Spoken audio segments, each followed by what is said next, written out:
Hi, I'm Terry Arnold with Talk IBC, and I have with me what I feel like is a neighbor. I have Jane Hendrick with me, who lives in Round Rock, which is just a stone's throw from me. And she had posted something on one of our social medias, and I contacted her and said, "Hey, I would love to know more about you. Would you do a podcast?" She said yes. And so thank you for being with me here today, Jane. Oh, well, you're welcome. I'm glad to do it. Well, I was telling her we're going to have this on YouTube, but I wish the ones of you who are listening on Spotify could see that she's got this magnificent smile. And Jane was diagnosed quite some time ago. And so, talk about a story I think is going to give people a lot of hope. I'd love to have you kind of tell the skinny of what happened to you. So, in 2003, what happened? 2003, and I got up one morning and after I got my shower, I thought, "Ooh, my breast looks really weird."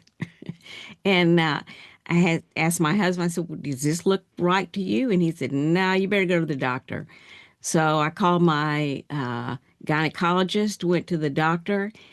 He really knew what it was. He sent me to a surgeon. We walked in, sat down. The surgeon walked in, looked at me, and he said, "Oh, you've got cancer." And my husband and I like, you haven't even done anything. You hadn't done a biopsy. You hadn't done anything.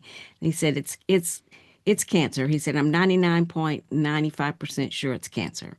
And he did the biopsy. That was like on a Monday. On Friday, he called and said, yes, it is cancer.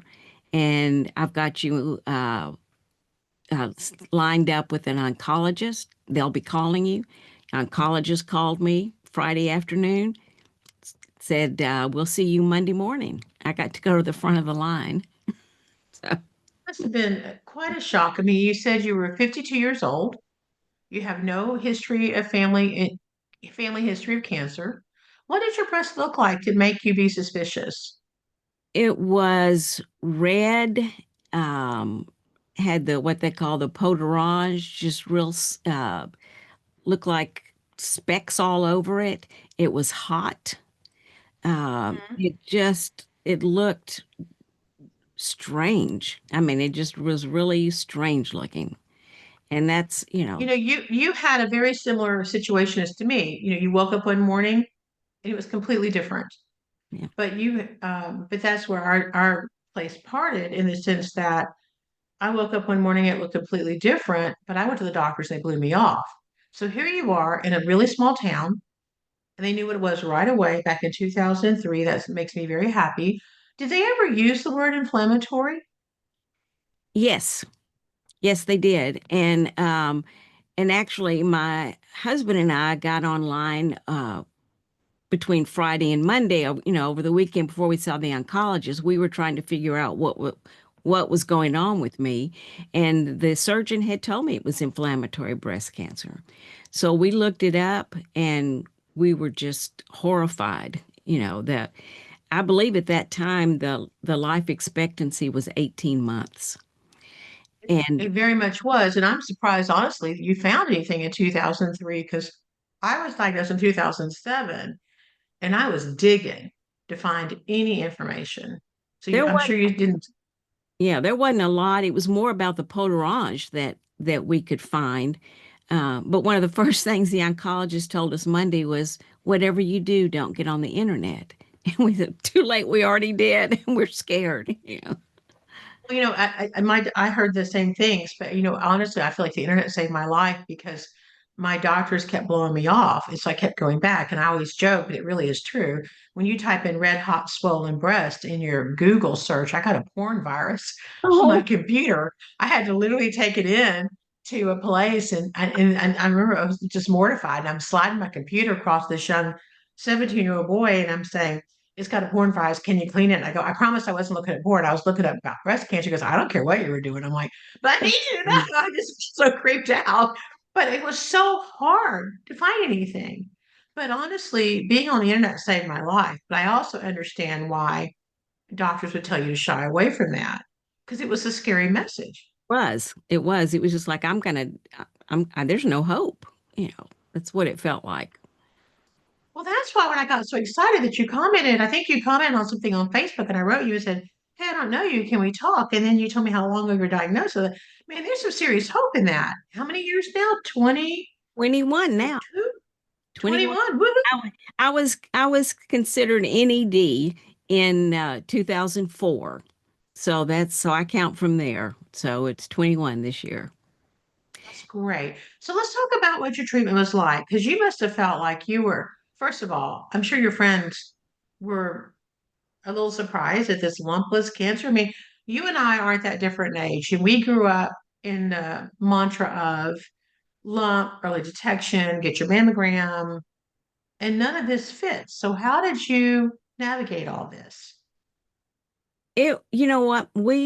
It all happened so fast that my husband and I were like robots. We just did what everybody said. The doctor said, go do this, go do this, do this. And we just said, okay. And we did it. We didn't stop and question them. We just followed orders. I mean, because it was so foreign to us. We had no idea. I guess we really didn't even know we could question anything. We just did what they said. And that's why I'm here. I kind of get that because I feel sorry for people like you in the sense that it's a shock. There's no time for adjustment. But I also don't want to be like what happened to me where you're misdiagnosed because by the time I got my diagnosis, I was saying, I'm thank you, I'm so grateful because I knew something was wrong. You barely had a chance to even process.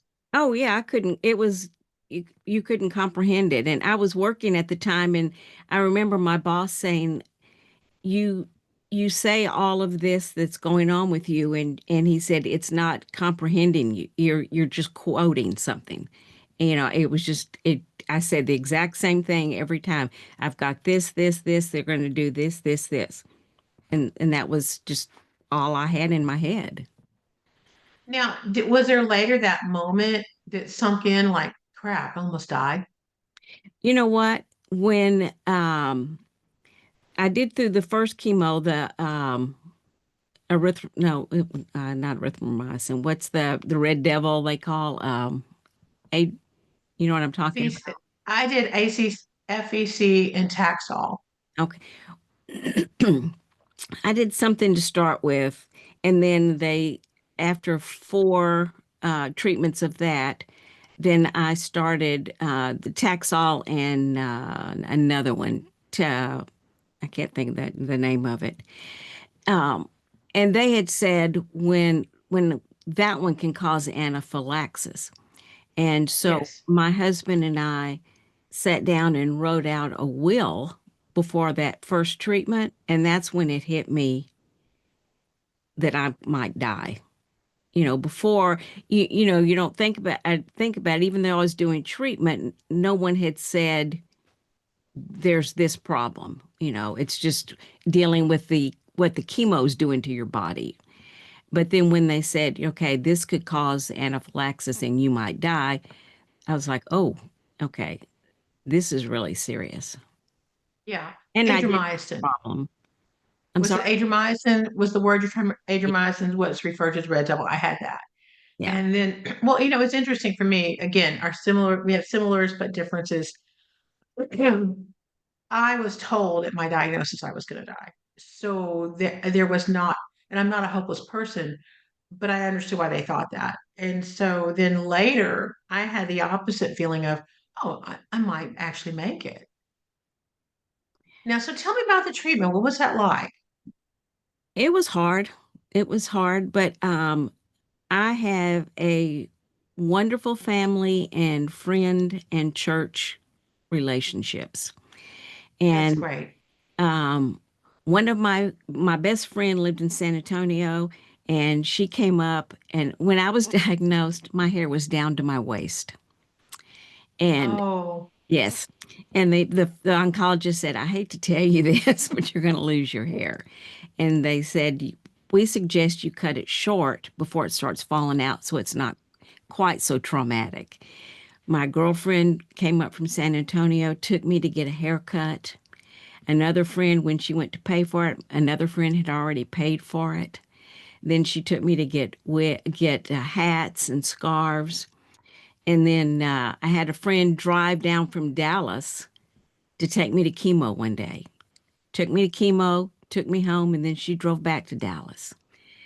The people at our church brought food twice a week. And That's wonderful. I had all my family support. My mother always had a big tub where all year long she would buy like little stuff, pick stuff up and, keep like a, a goodie box. And I started chemo in November. In December, I couldn't go shopping or anything. My mother brought her box to me, and I sat and did my Christmas shopping out of her box. Yeah. Oh, that's so cool. So, it's just and my family all came over to our house Christmas and did all the cooking and did everything. It was during that part of the treatment, I was just so blessed. Oh, and I'll Good. say this, I had a boss who was fabulous, and he told me, "You come to work when you feel like it. You stay home if you don't want to work. You will always have a full paycheck every week." Oh my goodness, that just makes me want to cry because so many people they lose their jobs, and I know I was fired when they looked at my diagnosis. I was up for a promotion, and they were like, "We don't want to hold your." It's crazy illegal, but it happens all the time. But I hear a lot of stories like yours where people do rally, and I think I don't know that we can put a price tag on what that means to us. When the people who physically show up, boots Oh, on the ground, yeah. show up, drive you to the appointment, show up at your house with I'm a Southern Catholic girl. Food is love. Show up at your house with a casserole. You know what I mean? I'm Baptist and we do too. Yeah. You do the same thing. Well, there's a joke about a Baptist that you save the fork, it goes in the casket with you, right? Because there's Oh, going to be a potluck in heaven. Have you ever heard that joke? no. That's funny. Yeah, I think it's because there's going to be a potluck in heaven. It just made me laugh. But I don't think we realize because we've become very virtual, especially since the pandemic, of what it means to physically show up. Yeah. And I've been blessed to, well, unfortunately, I have some friends who have had come down with cancer, different kinds. But I've been blessed in that I feel like I can do to them what people did for me. And I've got a friend who Yes. has breast cancer. I took her to chemo a few times. I've got a male friend from church who had uh, colon cancer. I took him to his first chemo and sat with him. And so I feel like I can do that because I know what it means to me. It's true. And we can pay it forward because you never get to thank the people that helped you truly, but you can pay it forward for the next guy. And I think that's very important. Now, hey, okay, you mentioned the treatment was hard. How do you mean it was hard? Did you have pain, fatigue? Did you throw up? You know, um, I never got overly sick at my stomach because they were giving me all kind of medicine. But I didn't have any appetite. My husband had to kind of force me to eat. I had no energy. I couldn't do anything. I always laugh and remember one time my husband came in the bedroom and he said, "Honey, you need to get up and change your nightgown. You've been in that same place for 3 days." So Oh gosh. like, oh no, don't make me get up and do anything. I don't want to change clothes. I just want to lay here. But he was So the always, fatigue oh the yeah, fatigue being a really big deal. I always thought because of the movies they show people throwing up. I never once threw up or even felt nauseous, but I remember I got bloated. I did the opposite of you. I overate and gained weight because all my friends could bring me these amazing meals and I couldn't taste anything. So I kept eating, wanting to taste something. I wish I'd understood that was just making myself fatter and that the taste would not be there. yeah, But I think we have a lot of misconceptions of what it's like. And for me, the fatigue, some people thought I was depressed. I wasn't depressed. It was a fatigue I couldn't sleep off. Is that what it was like for you? yeah. Um, what I did the week I would have chemo on Mondays every other week. And so the week I had chemo, I was basically in bed. And then the next week, I would pull myself up, and my husband would drive me to the office, and I'd work a couple hours. And then when I got tired, I'd call him, and he'd come get me. So I'd work, a few days just trying to make myself get up and do something. And then the next Monday, I had chemo, and we'd do the routine again. And so, I did that all through chemo. What's the surgery like for you? Oh, I had really large breasts, and it was really hard to have it gone. And my oncologist suggested that I not get reconstruction because she said it's in the skin. You need to be able to see the skin and see that. The problem I've got is then I had the chemo, then I had a mastectomy, then I had radiation. The radiation has just bound all of this together. And so it's corded, it's hurts all the time. And so that part of it is always painful. That bothers me all the time. It took me, Oh, why that thumb? Did you see that just show up? A thumbs up just showed up on the screen. I did. I don't know where that Oh, well, I wasn't saying I like it that you got cording, so I don't know where that came from. uh, Are you still having that pain now? oh yeah, it's never gone away. Yeah. Now I will say this, it took me a long time to be able to look at myself in the mirror. I I wanted to talk about that, a little bit about body imaging, because you've got large breasts, waist length hair, 53 years, 52 years old. People often think, oh, you're an older lady, you don't need breast. In my head, I'm 67. I think I'm 30. At 52, you still want to feel attractive to yourself, to your husband. You want to look like yourself. yeah. You probably felt like you were looking at a whole nother person in the mirror. Oh yeah, and like I said, I don't know the timeline, but I didn't look at myself for a long, long time. And I did get fitted before I had the surgery. I got fitted for a prosthesis. I hated it. It was Oh, heavy, I hated them. uncomfortable, pushing against my chest, hurt. I would wear it and come home. The first thing I'd do would be take it off. And Yep. I thought, I can't do this. But then the other side was so big, that had to do something. So what I ended up doing a couple years later was just get a reduction on this side. Yep. They A lot of women do that. took 4 pounds off, and Isn't that shocking? oh, it is, and I still have some. But the good thing How is I tall are have you? 5'1". See, because I can tell you're a petite person. Yeah. So here you are. But that's the thing that was so weird for me was I was never overweight till cancer. Um, my hair, which was long and straight, came back crazy curly. And I was overweight. Both my breasts had to go because both had cancer. I just, I would literally have people pass me in the grocery store and not even recognize me in my small town that knew me. And I'm thinking, well, that's weird. And then I thought, oh, they don't even recognize me. Mm, They're not snubbing me. They don't know who I am. yeah, it's it's different. I said, oh, when all this is over, I'll grow my hair back. Well, my sister said, no, you won't. You're going to get used to it being short, and it's too easy. And she's right. And I never Well, grew it back. I you've got never. a cute hairdo now. Now, okay, not to make this about your husband and not to get too intimate, because to me, we need to be comfortable in our bodies for our own selves.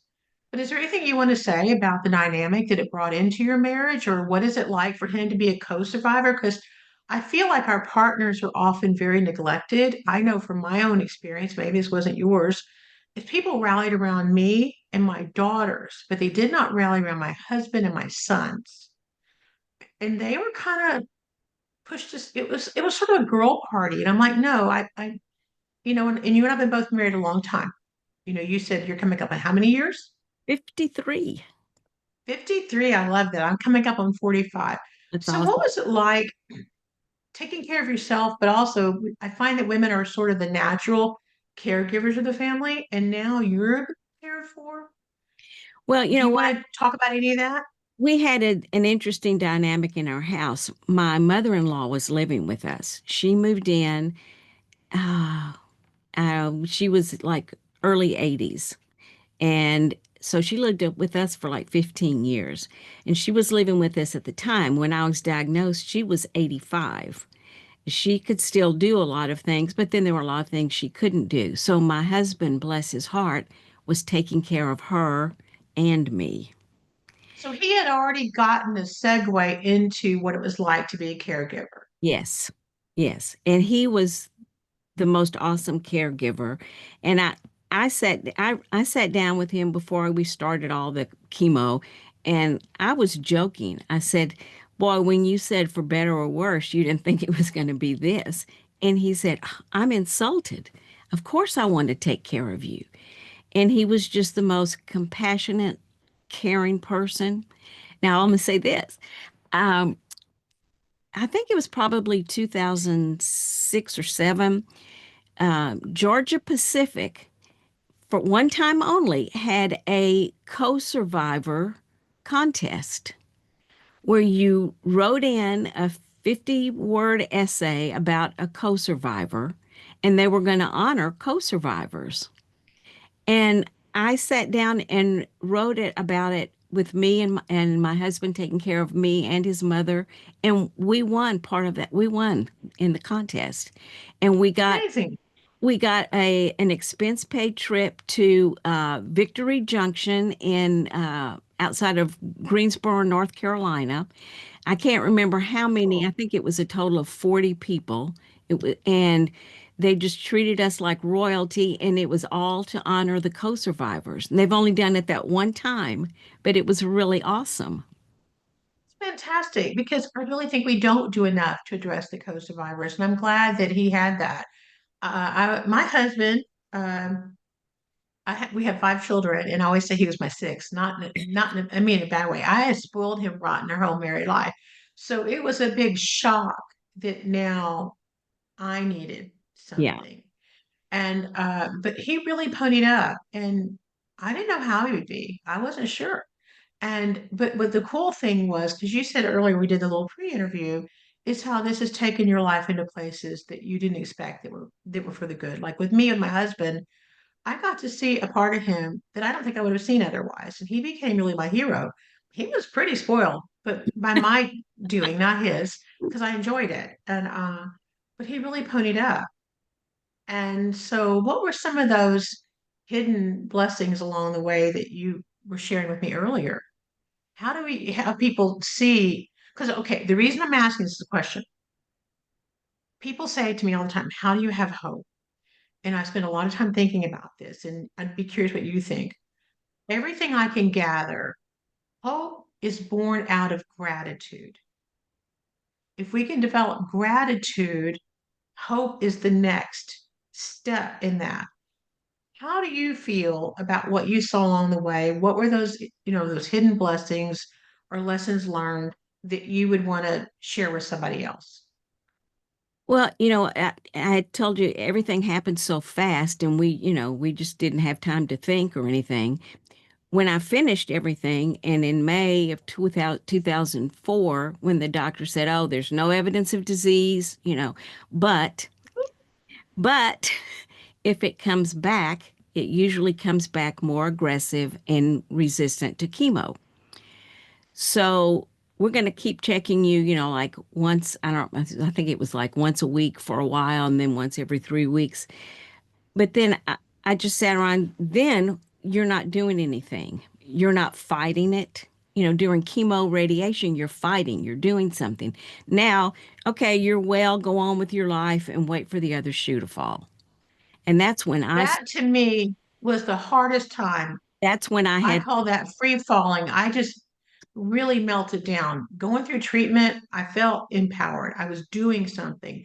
And they told me the same thing. You're NED, but if it comes back, because of the way mine was, they said it's going to be nasty and we got to be ready.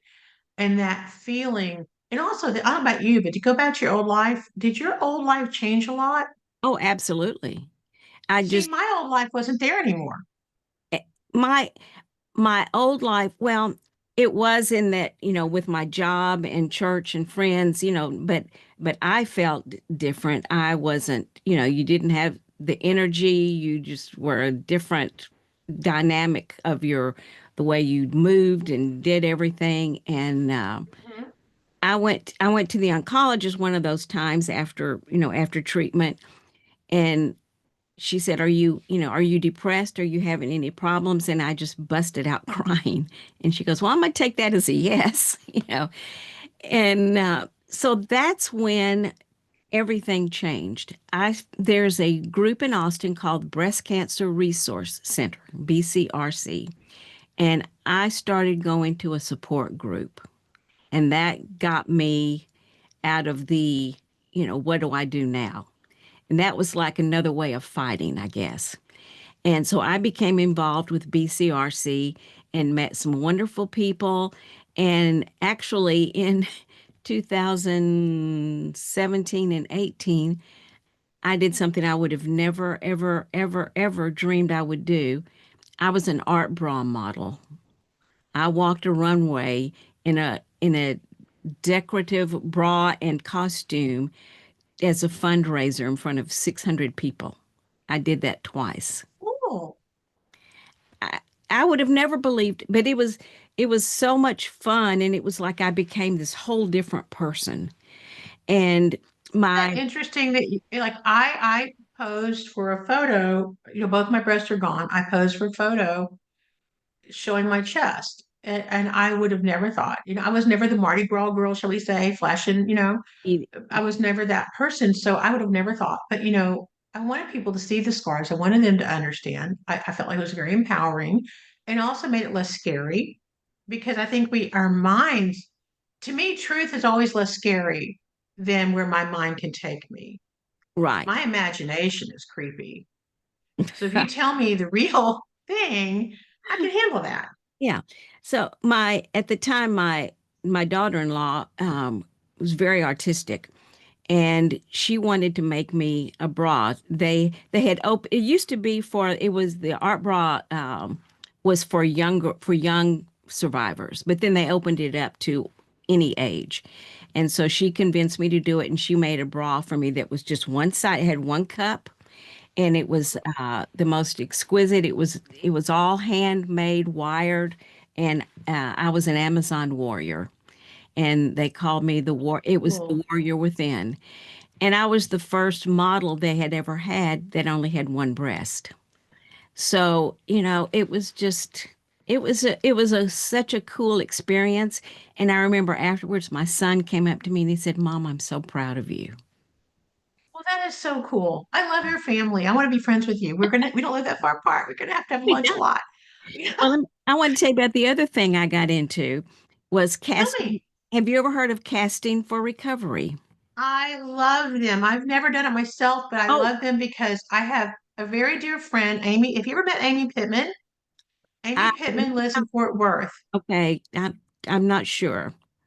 Well, she's a little spitfire, and Amy was diagnosed a few years ahead of me at a quite young age. And she was one of the ones who literally took my hand and mentored me. I met her after I finished treatment, but that's when I needed her Hmm. because that's when I was free falling. And she is a big casting for recovery person, very involved with them. I'm sure you've been in the same place at the same time and just didn't know each other's names. Probably. So Well, I'll definitely have to get us together. yeah, and I'm really involved in CFR. We started. Great organization. Tell Oh, people about Casting for Recovery. Let's do a little quick shout out for them. okay, they are awesome. And actually, I wrote down. I was trying to find a brochure, and I don't know, couldn't find it. So I wrote down what they said their mission is, and this Okay. explains it. Their mission is to empower women in treatment or recovery from breast cancer through oncology-informed retreats. These retreats connect women to each other and to nature using the therapeutic sport of fly fishing, and it's all at no Yep. cost. They're a great organization. We recommend them all the time. So I'm excited that Oh, you have a good experience with them. I love them. And actually, we started in Texas, I think about 12 years ago. I was actually in the second CFR group they ever had in Texas. Well, that's great. And Now, we have a reunion every year where people from any of the retreats can come and get together, and it's just the most awesome experience. It's feeds my soul every year. I understand. And my favorite thing when I go to these annual events is when we get ready to do the goodbyes. My favorite thing to say to a cancer survivor is, "See you next year." Exactly. To That's have that something to look forward to. See you next year. Now, I want to hover a little bit, be a little bit of a helicopter mom here about the pain that you've got in your chest. okay. Um, I know when I had my breast removed and did the radiation, the skin adhered to the muscle. And my IBC side, both sides had a mastectomy, but my IBC side, they scooped me so deep, I could literally lay my little fat hand in that well before it would be even with the other chest side. It just sucked in and adhered. And they released that for me after many, many years. I didn't know it could be released. And that's one of the few times I ever felt anger about what happened with me. I think because I was misdiagnosed so long, I went into the gratitude mode so quickly, so I knew what was wrong with me. And I was having, I never had trouble with range of motion, but I had that shooting pain that you're describing, that tightness, and it was very uncomfortable and it would wake me up at night. I would have muscle spasms. Do you have that? Muscle I don't spasms? have spasms. Okay, I had muscle spasms. So anyway, I was saying something to a physical therapist one day and he goes, we can release that. And I'm like, what? I mean, I've been doing this for 10 years. Nobody said anything. He goes, yeah, we can do a fat transfer. And I thought told me no reconstruction for the same reasons as you. And what they did, they took some fat from my tummy and they injected it under the skin and it made that puff out. Hmm. And it was like the angel sang. It was not a big deal. And it released that, and I could take a deep breath and not pull tight. And that was one of the first times I felt really angry. I said, I've been suffering with this, and nobody told me a fat transfer could change my life. They go, well, we just thought you knew about it, didn't want it. And I'm like, No, I've and I never don't know heard that you that. want to look into it, but it's not what I consider something really invasive. I mean, in the sense that, I mean, it is a surgery and there's anesthesia, but it's a quick Mm. thing. I'll have to The find. worst thing about it was they took fat from my thighs, I think, versus my tummy, and it's a what do you call it? Liposuction. And Mm. if you've ever had liposuction, they bruise you the heck out of your legs. I mean, you think you've been in a car wreck. So my legs are a little sore, but my goodness, was it worth it? And it was a no big deal. And then that led me down a path to realize that if I did get reconstruction, because I have lymphedema, and we didn't discuss that now, but we did in our pre-interview, you don't have that issue. I have significant lymphedema. So I ended up getting reconstruction so they could do node transfers to help my lymphedema. But it'd be interesting for you to go back and visit with someone about some of the newer developments. Because in the last 4 years, there's been some significant changes about what they give at that courting that Huh. maybe hasn't been offered to you Yeah, because they're new.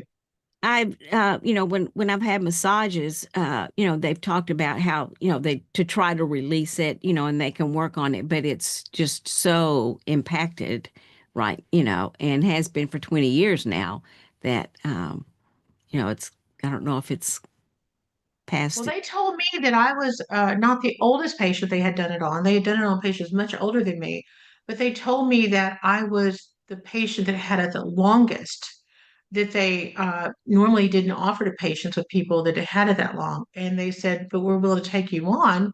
We think you're a good candidate. And they said now they're offering it. This is Kind of- at MD Anderson. So I thought that was something interesting. Since you're kind of local, might be worth looking into. I can give you some resources. We Okay. have a fellow we've done a podcast with. I'll send you that. His name's Mark Miller. He's a physical therapist at MD Anderson who specializes in IBC, Oh, uh, cording, node, the node massages, all that. And so that might be someone for you to think about if it's still a problem, and you it is. know.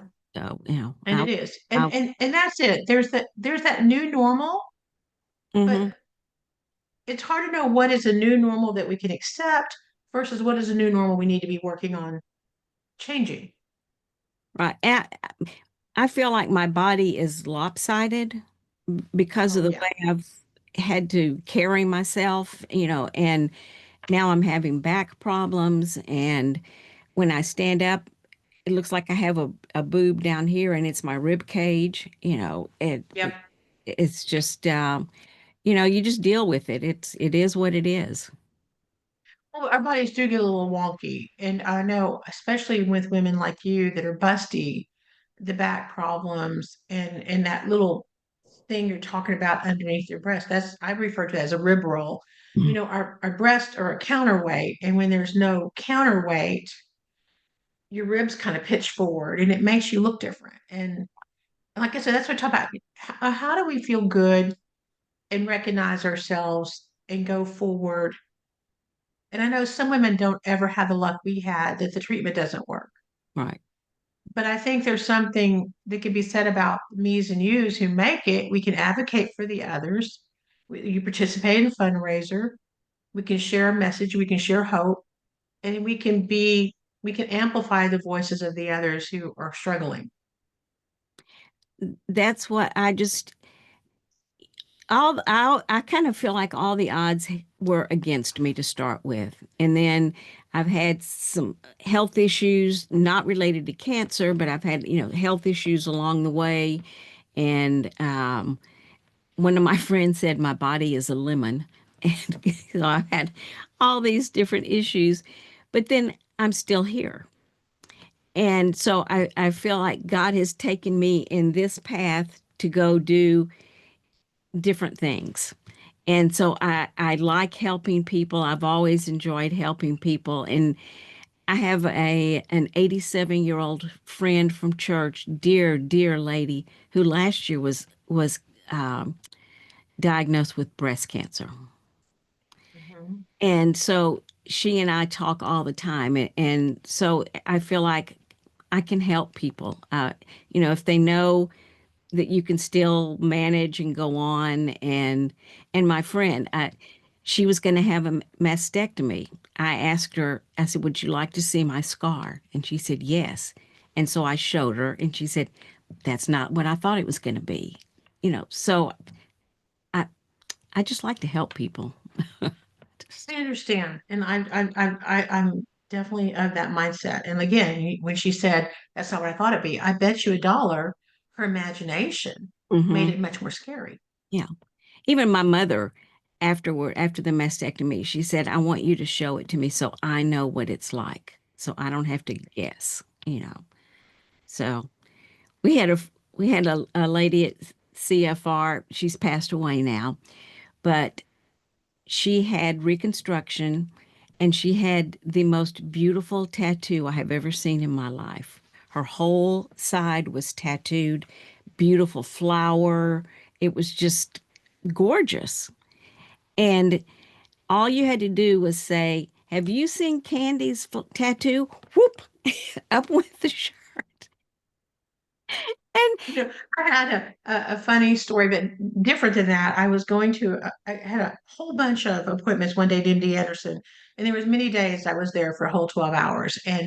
Um, and it was the beginning. And like I said, I was never the Mardi Gras girl showing my body. And then I walked into this physical therapy department and they pulled the curtain and there was a gown on the table. And I assumed they wanted me to change. And the guy goes, Mrs. Arnold, we're running really late. And if we don't do this quickly, you're going to miss your next appointment. Let's flip everything off. And so we got to get cracking here. And I just like, shoo, and strip off my clothes. And he turns around and goes, ma'am, I was only going to interview you. I'm like, oh okay, no. okay, why are we in a room with a curtain and a gown? He goes, well, I do need you to change in a minute. I said, well, let's don't be weird about this. Come on, chop, chop. How funny. Oh my gosh. But anyway, but we have had our moments. Oh yeah. You know. I'm really grateful that you shared all this wonderful support of your family and your friends, and that you're here to tell the tale, and and you're giving me hope. So I appreciate that. Well, you're welcome. I I I'm typically very shy, but I said chemo burned up something in my brain that was the shyness, and now I just rattle on and talk and do everything.